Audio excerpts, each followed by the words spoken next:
in the midst of all, thank you. We wanted Frank to have time to be able to share some things. So Kathy and I are going to kind of hit the accelerator on some other stuff here, just to again honor, be the American.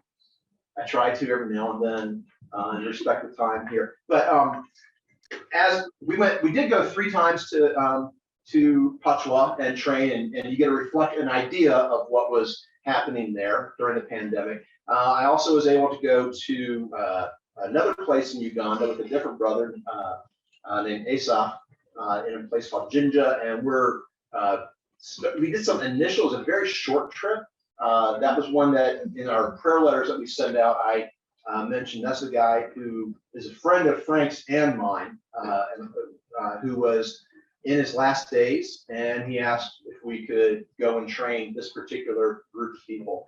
And so there was literally a 52-hour window that opened up in country. So I zipped over there, didn't even deal with jet lag, and came back. And now I am in the process of coaching. These guys actually do have a few that have some internet, so I'm coaching them a little bit via Zoom. Do you want to show that as well? And then we were also, as it was mentioned last month, I was in Greece, where we finally got over to that group of people, that the refugees that I was not able to go to when the pandemic began. You don't need to worry about that. Okay. And we're starting to do some work there and some other things. But in the midst of all the pandemic, Holcomb life did continue on. Yeah. We have 4 kids, for those of you who don't know. Our oldest one is Brady. You saw a picture of him earlier. He and his wife that's short for Elizabeth, bought their first house in Atlanta. Brady is the one who does all the films, so Atlanta is the place to be for him. Now the next picture, that house reminded them of us, of this other house. Same pointy roof line, but anyway, they really enjoyed it there and are a part of a church there. So that's been neat to see. Brady's also been working on, some of you may have heard of Cobra Kai. It's on, I think, Netflix. Yeah. And he's also done like a remake of the Waltons Christmas. And they're going to be doing a couple more shows with the Waltons.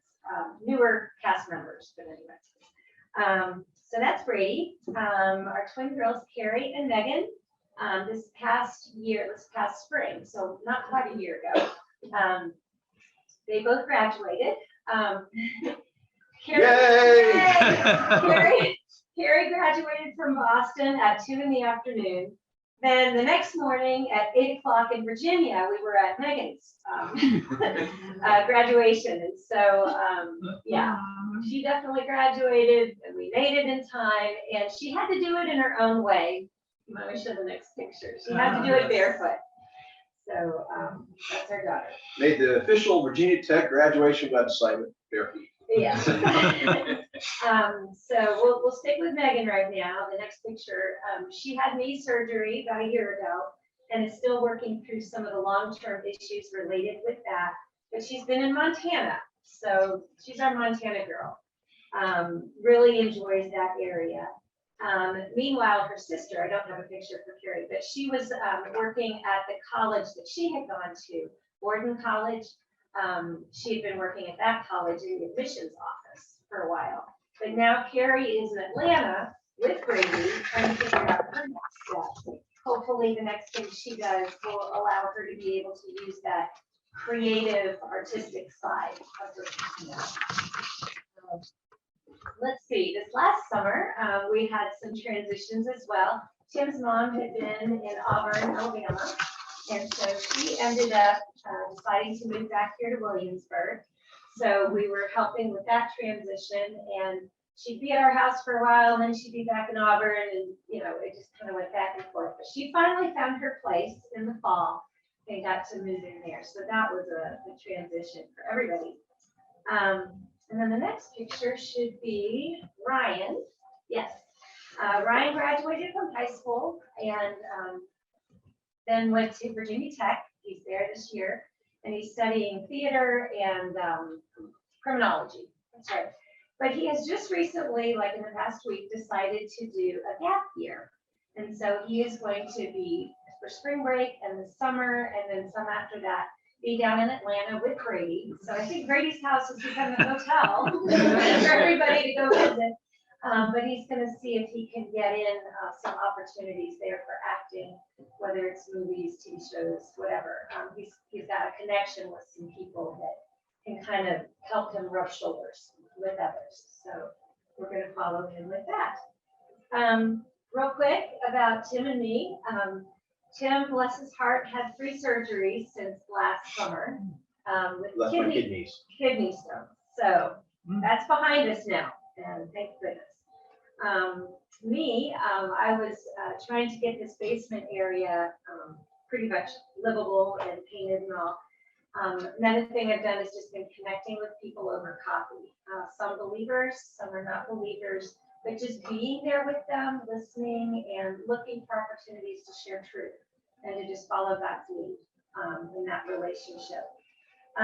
This last fall, I was trying to get off of some medication, and I learned I didn't need to get off of that medication. So I dealt with some depression this last fall, but I'm back on the medicine and feeling pretty much back to normal again. So that was definitely a transition, but I'm glad that is behind us. While we were doing all this stuff going on with some international trips and the family stuff, Kathy mentioned building relationships with people. We camped out at Aroma's coffee shop quite a bit and started getting to know people there. And one of the things that people have always asked us, does storying work here in the US, or is it just an African, Asian, South American thing? And so we always say yes. And so this year we decided, hey, we've got this group of people, about 40 different people that are I'll say Aroma's affiliated, whether it's employees or people hanging out there, who most of them were not church people. They had been burned by church or had never been raised in church or whatever. And so we fixed this basement up. We came up, it's a block from campus, from the College of William and Mary, 2 doors down from the coffee shop. And so we started creating it as a place for us to have a weekly storytelling community, that would be inviting for people that were not church goers. And it started off, and then life started happening for everybody else. And people left Aromas, people moved out of the area, people would be sick for multiple weeks. And when you interrupt rhythms, it kind of started to get back in. So it hasn't gone as well as we had hoped. Of the 40 people that we knew who all said, yes, if you do this, we will come, 39 of them are no longer in the area. So we're not great for retention, I guess. But in the midst of us we're still doing it. We've got a small group of, there's about 5 or 6 of us that regularly meet here on Monday nights, and we share a story and talk about it. We spent an hour the other day talking about the woman at the well, an hour the week before talking about Jesus going to Matthew's house with the tax collectors and sinners. So yes, story does work in our Western literate, highly give me a list culture here. But besides that, we've been doing some other things, and we can just quickly let them know some of the other things we've done in this space here, just to make sure we have been doing stuff. Yeah. There have been a couple Christian groups that have used this space, and that's been helpful for them. A place, sometimes a group will worship, or sometimes it's just more of a meeting or Bible study, but we've been able to open up the space for them, which has been good. We've also had 3 different readers theaters. And I'd never heard of readers theater before, but it's not acting. It's basically presenting poetry or some kind of literature in a very dramatic way, I guess. And so the first one we did was on creation.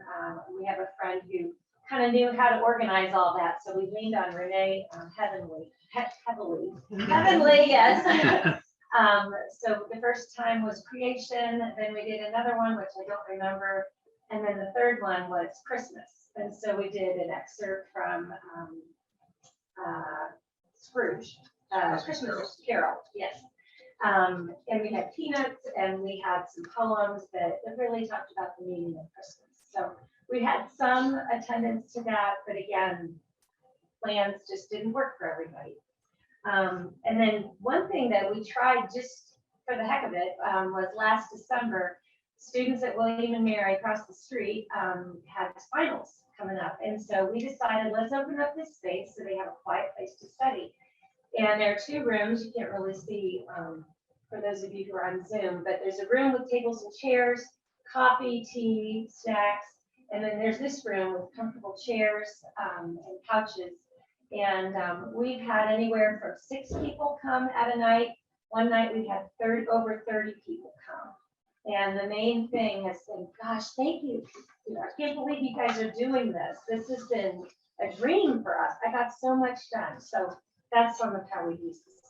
The other thing, we want to make sure you all know you're more than invited to come on Monday night because one of our local artists in town has been doing a series on one Monday a month on his visits to Cuba, and Bob has done a lot of paintings from that. Most of the ones hanging on the walls here are his work. Matter of fact, everything except for this one is his work. And he tells the stories that come out of either inspired the painting or conversations that came from while he was doing the paintings. And they are God stories. There's things interwoven into that. And so we've been opening that up. And again, the whole purpose of having this basement area is just like going overseas. It's to build relationships so we can help redefine people's misconceptions that they have about God. And we use stories in that way, and using the space in this way. We're not sure, quite honestly, if we're going to continue this next year because financially, I don't know if we can handle it. There you go, bottom line. That seems to be a theme right now.